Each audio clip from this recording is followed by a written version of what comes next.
and Ice Age. Now to get back to the ways of escape, because from the planet Phaeton, the core of the planet Phaeton, the one which glanced the Earth and produced the Moon, is coming a red dust which is starting to fall. See, we are as this core of the planet Phaeton approaches, there is a tail of dust and debris preceding it, blown by the sun's solar wind, you see, which has already reached the Earth, and there's a red because of this stuff coming out of the tail of the planet, blown by the sun's cosmic wind towards the Earth, is now falling through our atmosphere. It's a red dust, and it's deadly poisonous dust. So we'll need protection against that. And also there's another thing which I've just remembered, and I've forgotten. There's alongside the closing, sorry, I keep calling it closing. It's a spiral arm of this group of stars I've discovered. There's an electric current flowing very close to the spiral arm of stars, and the sun is a member of this, and it's going around its place on the spiral arm. But as I say, because there's an electric current, and I'm trying to say that because of the electric current which is flowing down that spiral arm, there are masses of electrons that get thicker and thicker as we get closer to the spiral arm. And these electrons, masses of electrons, are now striking the Earth and may be responsible for all these recent animal deaths. I don't know. Maybe. But the point is, if those masses of, well, they are hitting us now, just starting to, they will kill us too, and drive us mad and bad, and finally kill us. Masses of electrons flowing down the sides of the spiral arm. We need protection against that.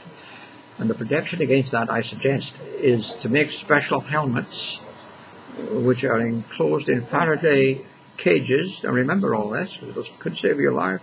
Faraday cages to reduce the amount of electricity reaching your brain, which, as I say, will drive people mad, and finally, possibly anyway, kill them. At the same time, that special helmet, get mass produced, will protect against the red dust, which is poisonous, deadly poisonous, and can also kill you if you breathe enough of it. So if you don't do that, you've got to wear masks to keep out that dust. But if you wear the helmets, you won't need, I shouldn't think, to wear a mask, because unless you wear a mask inside the helmet. But over to you about that one. I'm hoping that the helmet itself, special helmet, will keep that dust out.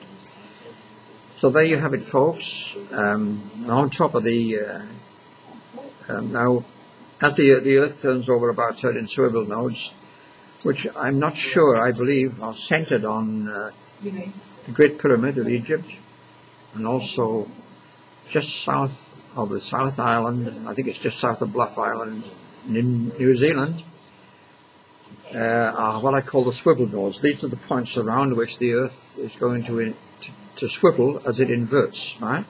And this should occur sometime over the next, it should start possibly within the next year, but anyway 2 years, for somewhere over the next few years at least. And now, as the Earth goes over, of course, hurricanes of a continual hurricane for 27 hours of 200 miles an hour will blow. But the winds at maximum. The winds will be least at the swivel nodes. Obviously, the nearer the swivel nodes you are, the slower the rotation of the Earth as it spins as it goes over. So get down as near as you can to the south, just south of Bluff Island. What I'm suggesting is the practical nearest point would be on top of the Great Dividing Range in Queensland, Australia.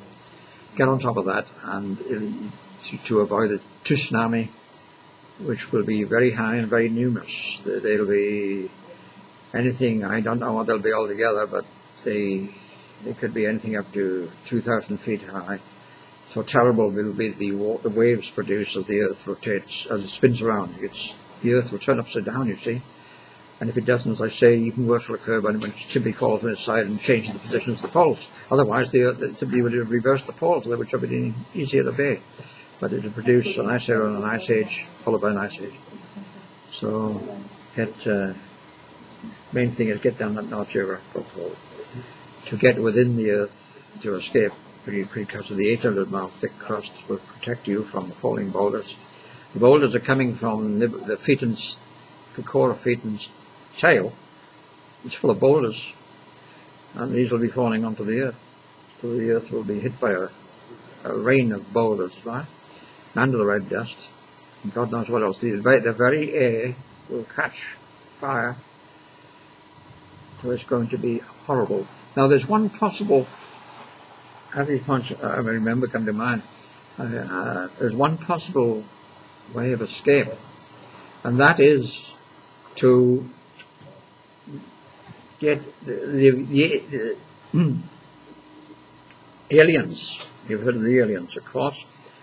Aliens, I believe they'd be humanoid aliens, will evacuate special chosen ones. They'll evacuate about 50% of people, or 40%, something like that, and take them to mother craft circling the Earth or to their home planets to save their lives, right? Or to save their suffering, should they live, which would be even worse than dying. So terrible and horrible would it be, from falling boulders, lava springs springing up underneath you, which would burn you to death instantly, and things like that. So hopefully get onto an alien's evacuation list. You can only, they will choose the best people, the people who are the nicest and most sensible, right? So that's the best way to get on their list, is to be nice and sensible. And then you've got a chance of being evacuated by them.